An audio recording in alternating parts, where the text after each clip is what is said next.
City Hunter adalah serial televisi Korea Selatan yang bergenre action romance, diadaptasi dari komik Jepang dengan judul yang sama. Drama ini dibintangi oleh Lee Min Ho sebagai Lee Yoon Seong dan Park Min Yang sebagai Kim Nana. Seorang wanita berjuang untuk melahirkan di rumah sakit. Detak jantung bayinya mulai melemah. Jika tidak keluar juga mereka akan siap untuk operasi. Dua agen Korsel, Lee Jin Pyo dan Park Mu Yeol sedang menunggu rombongan Presiden Chun. Rencananya, Presiden akan meletakkan karangan bunga di makam pahlawan. Sedikit terlambat, tidak lama rombongan mobil masuk ke dalam taman makam pahlawan. Sebuah tangan diperlihatkan menekan detonator dan boom. Ada ledakan besar. Dua agen Korsel itu selamat dan memeriksa keadaan sekitar. Banyak mayat bergelimpangan dan orang-orang yang terluka. Wanita yang mendengar berita itu langsung syok. Dia adalah istri Park Mu Yeol, ayah kandung Lee Yoon Sung. 5 politisi Korsel berkumpul. Pelaku tertangkap adalah kiriman Korea Utara yang bertugas membunuh presiden. Mengetahui hal itu 5 politisi ini merencanakan serangan balik tanpa izin presiden. Rencananya, mereka mengirim 2 agen itu harus memimpin pasukan untuk membunuh 30 jenderal Korea Utara. Untuk menyambut peringatan pejabat-pejabat Korea Selatan, Mu Yeol mengunjungi istrinya, Kyung Hee. Mu Yeol datang bersama Jin Pyo. Jin Pyo memberikan bunga dan memberi mereka selamat. Kyung Hee berterima kasih karena mereka sudah kembali dengan selamat. Jin Pyo berterima kasih karena Kyung Hee mengkhawatirkannya. Mendengar hal itu Mu Yeol berkata, "Dasar gila, untuk apa istriku mengkhawatirkanmu?" Jin Pyo yang patah hati berjanji akan menikah tahun ini. Jin Pyo pamit untuk pergi, tapi Mu Yeol ingin ikut bersamanya. Mereka pamit dan berjanji akan kembali. Mu Yeol melepaskan tangan istrinya dan Kyung Hee terlihat enggan melepaskannya. Mereka bersiap untuk menyusup ke Korut. 2 agen itu mengumpulkan pasukan. Mereka harus membunuh pejabat tinggi. Choi datang. Semua menghormat. Choi memberikan semangat. Mereka harus berkumpul di pelabuhan Nampo dan Choi berjanji akan mengirim kapal selam untuk membawa mereka kembali. Pasukan itu berhasil menyusup dan mulai melakukan pembunuhan. Mereka mencari pantai dan menunggu kapal. Meskipun Mu Yeol tertikam tapi Jin Pyo berhasil membunuh orang itu dan menyelamatkan Mu Yeol. Sementara di Seoul, Choi Eung-chan gelisah, Presiden Chun tidak mendukung misi ini, jadi tidak akan mengirim pendukung. Rekan Choi mengusulkan untuk menghabisi mereka. Choi ingin menemui presiden. Mereka menahan Choi, jika mereka melakukan kekerasan, akan membuat suasana semenanjung Korea memanas. Semua membujuk Choi. Jadi, tim yang dikirim akan dibiarkan untuk melenyapkan bukti. Semua ingin menghabisi tim itu untuk menyembunyikan misi ini dari orang-orang. Nampo, kapal selam tiba. Tim yang menunggu di pantai mulai berenang ke arah kapal selam. Tim pertama memanjat, tapi mereka mulai ditembaki oleh sniper secara misterius.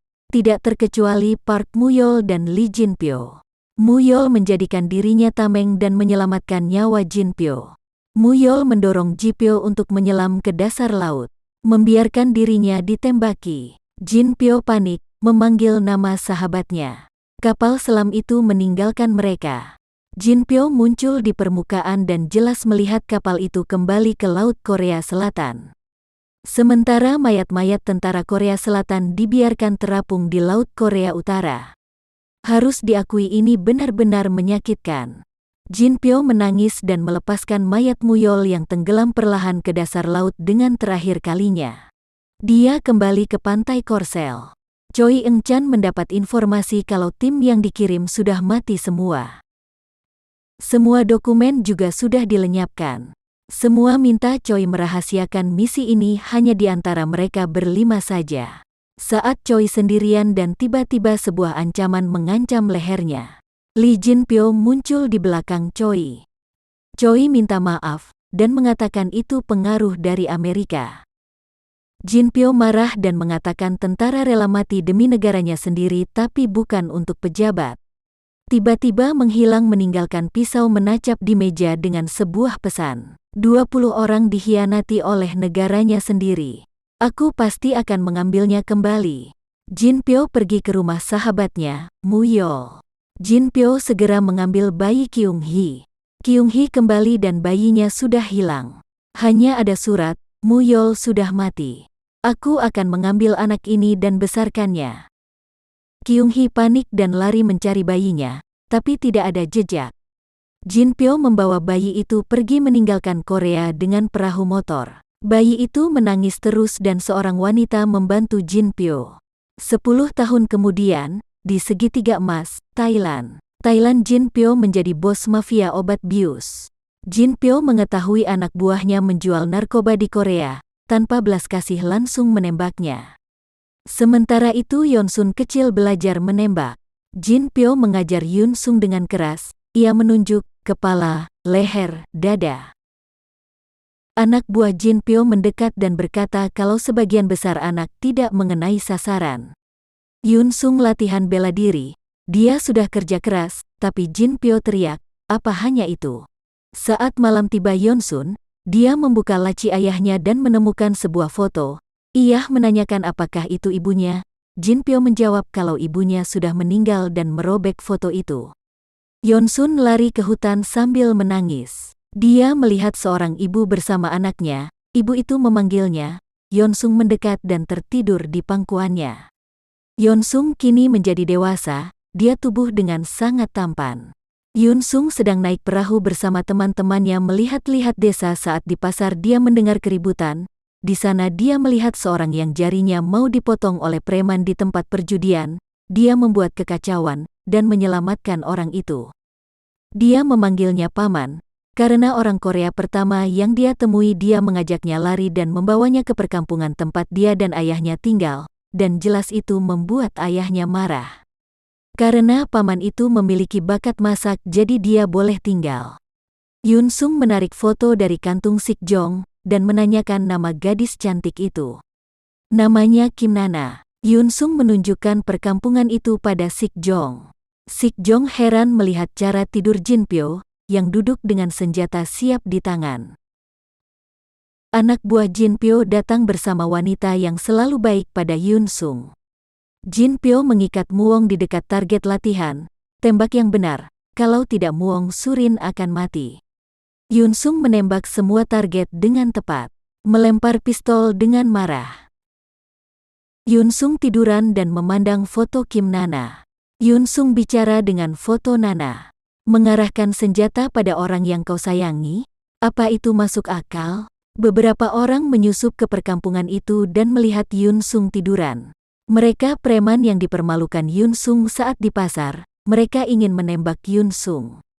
Yoon Sung sempat pura-pura mati, menunggu preman itu mendekat. Yoon Sung langsung meloncat bangun dan melawan mereka. Muong keluar karena mencemaskan Yoon Sung, sayang dia justru tertembak oleh preman itu. Yoon Sung mendekati Muong, yang sudah tak bernyawa. Yoon Sung hampir tertembak, kalau saja Jin Pyo tidak datang tepat waktu dan menembak preman itu. Yoon Sung lari mengejar 3 penjahat yang lolos. Dia tidak melihat jalan, mendengar bunyi klik dan Yoon Sung membeku. Dia sudah menginjak ranjau. 3 bandit itu hampir menghabisi Yoon Sung, karena Yoon Sung sudah kehabisan peluru dan tidak bisa bergerak. Untung ayahnya datang dan ditemukan. Sekarang, Lee Jin Pyo harus menyelamatkan Yoon Sung dari ranjau. Jin Pyo memberi tanda dan dia segera menerjang Yoon Sung. Ranjaunya meledak mengenai kaki kanan Jin Pyo. Sekarang Jin Pyo kehilangan kaki kanannya. Yoon Sung berteriak memanggil ayahnya sambil lari menggendongnya, mencari bantuan dokter. Dokter berkata kalau Jin Pyo sudah mendapat anestesi tapi masih ada serpihan di tubuhnya dan lukanya sudah dijahit. Sayang dia kehilangan banyak darah. Jin Pyo minta pisau, berkata kalau di bahu kirinya ada luka tembak. Meminta Yoon Sung menyayatnya. Yoon Sung menemukan peluru itu. Jin Pyo minta Yoon Sung mendengar ceritanya. Ini cerita tentang ayah kandung Yeon Sung dan cerita kejadian 17 tahun yang lalu. Dan bertahan hidup untuk balas dendam. Jin Pyo meminta maaf dan hilang kesadaran. 7 tahun kemudian, Republik Korea Selatan. Lee Yoon Sung tiba di Bandara Internasional Incheon. Yoon Sung masuk ke mobil, dia menerima telepon dari Jin Pyo, mengabari dan memberi nama-nama 5 politisi kotor itu. Yun Sung diminta untuk menggunakan mobil di depan jembatan Kwang Ha. Di depan patung Yi Sun Sin, Yun Sung keluar dan merasakan negerinya dengan latar belakang suara Jin Pyo. Jangan jatuh cinta dengan siapapun. Jika identitasmu diketahui, orang di sekitarmu akan bersimbah darah. Yun Sung memejamkan mata dan tidak jauh dari situ, Kim Nana membagi-bagikan tisu. Yun Sung menggunakan kalung dari peluru yang membunuh ayahnya. Ia berlatih bela diri dengan keras. Jin Pyo memberikan formulir dari MIT untuk Yun Sung. Jin Pyo memberikan paspor dan kartu identitas palsu untuk digunakan dalam penyamaran nanti. Jin Pyo ingin Yun Sung selalu ingat 3 hal. Kau akan melupakan identitas aslimu, jangan percaya pada siapapun dan jangan jatuh cinta. Jika identitasmu terungkap, orang di sekitarmu akan berlumuran darah. Yun Sung masuk ke mobilnya dan Kim Nana mendapat telepon. Ternyata dari rumah sakit, dokter berkata kalau kondisi ayahnya memburuk dengan infeksi paru-paru. Pengobatan tidak akan berhasil dan biaya yang membengkak. Nana memohon agar dokter menyelamatkan ayahnya. Ia berjanji akan mencari uang dalam 1 bulan. Dokter menasihati untuk menyerah karena ayah Nana sudah koma selama 10 tahun. Nana melakukan apa saja untuk mencari uang. Ia menawarkan minuman bahkan sampai menjadi sopir tembak untuk orang yang mabuk. Malam ini Nana harus mengantar Lee Yun Sung bersama seorang gadis dari klub malam. Yun Sung akhirnya melihat Nana. Yun Sung mengamati Nana dari atas ke bawah. Melemparkan kunci mobil, Yun Sung dan gadis itu duduk di belakang dan Nana menyalakan mesin mobil. Tiba-tiba seorang pria mendekat, ingin bicara dengan Kim Mi-hee. Tetapi dia tidak mengenali pria itu. Yang Jo ingin menunjukkan identitasnya tapi sayang tidak membawanya. Jadi dia ingin menarik Kim Mi-hee dari mobil. Nana marah. Ia langsung keluar dan membanting Yang Jo ke aspal. Yang Jo kaget dan mencoba menjelaskan, tetapi Kim Nana mengabaikan. Di mobil, Kim Mi-hee terus saja mencumbu Yun Sung. Nana tidak tahan, mereka tidak bisa membedakan mobil dan hotel. Lalu Nana tiba-tiba menginjak rem. Yun Sung dan Mi-hee terbentur kursi depan. Nana keluar dari mobil.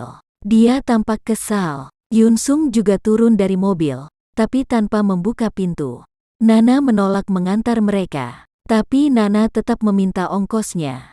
Biasanya 20.000 won, tapi untuk kali ini, Nana hanya minta 10.000 won saja. Secepat kilat Nana menyelipkan tangan ke pinggang Yun Sung. Nana mengambil 10.000 won dari dompet Yun Sung. Lalu segera pergi setelah menendang ban mobil. Nana menunggu bis dan sadar kalau ponselnya sudah tertinggal dalam mobil Yun Sung. Sementara itu Yun Sung sedang sibuk dengan Mi-hee di kamar hotel, tapi sebenarnya dia tidak tertarik dengan wanita itu. Dia hanya memanfaatkan wanita itu untuk mendapatkan informasi dan memasang alat perekam. Tiba-tiba petugas hotel menelpon bahwa ada wanita yang mencarinya, tapi Yun Sung mengabaikannya. Staf hotel meminta Nana pergi. Nana melihat ponselnya kalau ada telepon dari rumah sakit. Yun Sung menggali informasi tentang berapa banyak uang suap yang sponsor Min-hee, tetapi dia tidak tahu dan berkata semuanya dicatat di sebuah buku. Tiba-tiba Yun Sung mendengar alarm mobilnya berbunyi. Yun Sung lari keluar hotel.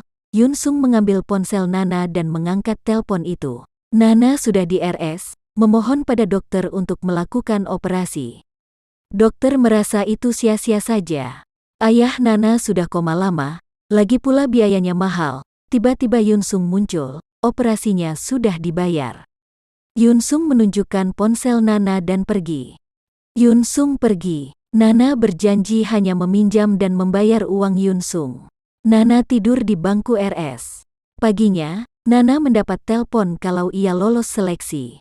Nana senang sekali. Nana lolos sebagai pengawal di Blue House.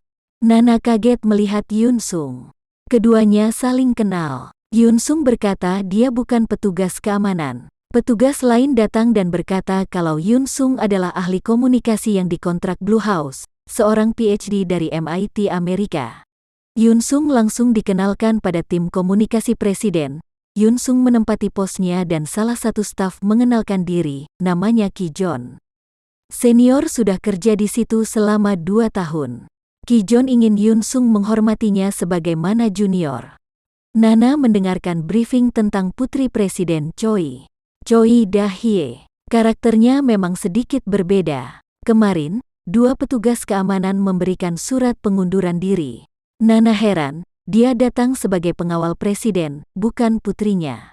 Nana mencari Yoon Sung dan minta nomor rekeningnya. Yoon Sung menolak dan berkata Nana tidak akan sanggup membayarnya. Lagi pula kalau kerja di Blue House Nana tidak kerja sampingan, dan mengatakan bahwa Nana hanya mencari alasan untuk mendekatinya. Waktunya training bagi pengawal kepresidenan baru serta ahli jaringan komunikasi. Jadi ini kesempatan Kim Nana untuk membanting Yoon Sung. Nana sukses mengalahkan Yoon Sung untuk mendapatkan nomor rekeningnya. Yoon Sung jelas tahu kalau Nana adalah gadis di foto yang selama bertahun-tahun menemaninya. Mereka bertemu lagi di Blue House dengan satu kontrak kesepakatan. Yoon Sung berkata kalau hutang Nana itu 5 juta won. Maka setiap tugas yang diselesaikan Nana berharga 25.000 won. Jadi, Nana harus melakukan 200 tugas untuk Yoon Sung. Nana setuju. Waktunya bertemu dengan presiden dan keluarganya. Ternyata Choi Eung-chan sudah jadi presiden. Da-hye langsung suka dengan Yoon Sung. Ia bahkan mengedipkan mata ke Yoon Sung. Yoon Sung diperkenalkan pada Presiden Choi. Choi senang. Ia dengar kalau Amerika juga menginginkan Yoon Sung Yoon. Lalu presiden dikenalkan pada Kim Nana, usia 27 tahun, ahli judo. Yoon Sung memberikan laporan pada ayahnya. Kalau Chong Wha-dae juga memiliki teknologi IT tercanggih di dunia. Sementara Lee Kyung-wan sekarang ada di Korea dan banyak terlibat dalam berbagai kegiatan sosial untuk membentuk image-nya. Lee Kyung-wan punya beberapa wanita dan ia berkata kalau Kyung-wan menerima suap. Yoon Sung heran, kenapa ayahnya hanya memberikan nama Lee Kyung-wan dari 5 nama yang terlibat. Sementara itu Yang Jo juga menyelidiki masalah Lee Kyung-wan yang menerima suap. Ia ingin menyiapkan surat pemanggilan. Tapi atasan Yang Jo tidak mengizinkan, karena tidak memiliki bukti. Yang Jo bicara pada media. Yoon Sung melihat wawancara itu. Dan mengenali Kim Yang Jo. Yoon Sung sadar, dia juga melacak Kim Mi-hee. Malamnya, Yoon Sung dan Yang Jo masuk ke rumah Lee Kyung-wan. Yang Jo langsung menemui Lee, tapi Yoon Sung dari belakang. Lee Kyung-wan marah ke jaksa Yang Jo. Yang Jo tidak terpengaruh, karena Lee Kyung-wan tidak mengangkat teleponnya, makanya dia datang langsung. Lee Kyung-wan berkata kalau keputusan Yang Jo mencampuri masalah ini adalah kesalahan besar. Yoon Sung berhasil masuk kantor Myung-wan dan memeriksa buku catatannya. Sambil mendengar pembicaraan mereka, Yoon Sung mengopi ponsel Kyung-wan dan memeriksa semua catatannya. Yoon Sung ketahuan. Ia mematikan lampu dan segera lari. Da-hye memberikan baju untuk pengawalnya, Nana mengantarnya dan Da-hye sangat menikmati suasana klub. Ia menari bersama teman-temannya. Nana harus ke toilet dan ia minta Shin Eung-ah menjaga Da-hye. Yoon Sung juga pergi ke klub itu. Yoon Sung heran, kenapa akhir-akhir ini Mi-hee tidak bersama pria tua itu. Yoon Sung sadar kalau Mi-hee sudah tidak berguna lagi dan memutuskannya. Yoon Sung tidak peduli dan meninggalkannya. Mi-hee mengejar Yoon Sung. Saat itulah Yoon Sung melihat Nana. Yoon Sung langsung mendekati Nana. Tiba-tiba menarik dan mencium, sampai mata Nana melotot kaget. Yoon Sung melepaskannya, memberikan uang terima kasih atas ciumannya, dan sebagai ganti 50 tugas. Nana sadar apa yang terjadi dan segera meraih bahu Yoon Sung. Langsung membanting Yoon Sung dengan keras ke lantai. Nana melempar uang Yoon Sung dan berkata itu untuk biaya rumah sakit. Shin Eung-ah, rekan Nana telepon. Ternyata putri presiden kabur. Nana langsung lari mencari putri manja itu. Ia bertemu jaksa Kim, yang mengejar Kim Mi-hee. Kali ini dia tidak lupa identitasnya. Yang Jo membantu mencari Dahye. Mereka berhasil menemukan Dahye dan dua temannya. Nana berterima kasih pada Yang Jo. Nana memberi informasi kepada Yong Jo bahwa si brengsek Yonsun pasti tahu. Paginya, Nana dan Eng Ah kena marah karena semalam hampir kehilangan Dahye. Nana dapat pesan dari Yun Sung untuk membawakan kopi untuknya. Sebagai tugas pertama, Nana memberikan buku untuk Yun Sung. Tiap selesai satu tugas, Yun Sung harus memberikan cap. Nana ingin Yun Sung minta maaf karena insiden semalam. Yun Sung heran mengapa Nana mempermasalahkan seakan itu ciuman pertamanya, ternyata benar dugaannya. Saatnya latihan judo dan Nana ingin memberi pelajaran untuk Yun Sung lagi. Yun Sung hanya tersenyum-senyum saja dan tidak melawan saat dibanting Nana. Nana mencoba menjatuhkan Yonsun lagi tapi kaki Nana terkilir. Jaksa Yang Jo datang dan ia mencari Yun Sung. Yang Jo ingin mendapatkan nomor telep Kim Mi-hee. Yun Sung hanya menjawab untuk apa menyimpan nomornya hanya membuat memori penuh. Yang Jo melihat Nana jalan pincang. Yang Jo ingin mengantar Nana. Tapi Yun Sung sudah tiba di dekat mereka dengan mobilnya, mengatakan dia akan mengantar Nana karena itu salahnya. Sampai di RS, mereka melihat seorang perawat meminta pada dua anak kecil agar mereka tidak makan roti lagi. Anak perempuan itu punya alergi pada tepung. Mereka seharusnya makan di Sunshine Welfare. Yun Sung ingat kalau tempat itu juga ada hubungannya dengan Lee Kyung-wan. Nana kenal dua anak itu, mereka tinggal di apartemen yang sama. Mereka harus ke Sunshine Welfare karena mereka menerima bantuan dari pemerintah. Nana heran. Nana minta Yun Sung mengikuti kedua anak itu. Mereka makan roti lagi dan ada mobil yang hampir menabrak mereka. Ternyata itu mobil Lee Kyung-wan. Ia melihat Lee Kyung-wan mengamati sendiri tanpa sadar kalau mobilnya hampir menabrak anak lain. Lee Kyung-wan sedang bersama seorang pria dari Sunshine Welfare. Kyung-wan minta pria itu melakukan sesuatu dengan anggaran bantuan. Yonsun mengantar Nana pulang. Nana hampir jatuh saat menaiki tangga, dan Yonsun menggendongnya sampai ke apartemen. Saat di apartemen Yonsung mempertanyakan tentang garing di dinding, ternyata itu ukuran tinggi badan Nana dari saat dia kecil yang ditandai ayahnya. Dan dia memberitahu Nana untuk menawarkannya minuman dan makanan. Dia menemukan ramen. Yonsun juga mempertanyakan dan mengira stiker merah yang ada di setiap barang adalah koleksi Nana. Ternyata itu adalah label penyitaan dari bank. Tiba-tiba anak di RS tadi mengetuk pintu memberitahu kakaknya tidak bisa bernapas. Nana dan Yun Sung mengantar mereka ke rumah sakit. Anak perempuan itu sudah diinfus dan mendapat perawatan. Yun Sung duduk di ruang tunggu sementara anak laki-laki kecil itu tidur di pangkuannya. Mereka membawa kedua anak itu pulang. Nana marah pada gadis kecil itu, dan menyuruhnya untuk memasak. Tapi anak itu dengan kesal menjawab air listrik dan gas sudah diputus, ayah mereka pergi dan tak kembali sampai sekarang. Nana merasa gila. Yun Sung juga mendengar ini dan ia tampak terkejut. Yun Sung ini meskipun tinggal di pedalaman cukup lama, tapi dia tidak pernah merasakan kekurangan makan. Mereka ke Sunshine Welfare untuk melapor. Menemui petugas sosial dan mendaftarkan anak-anak. Sim Jae-dong datang dan menjelaskan kalau anak-anak itu sudah menerima bantuan uang 11 juta won per bulan ke rekening mereka. Nana Yun Sung keluar. Yun Sung mengamati letak kamera CCTV dan ia menoleh sekali lagi. Melihatnya menghancurkan dokumen.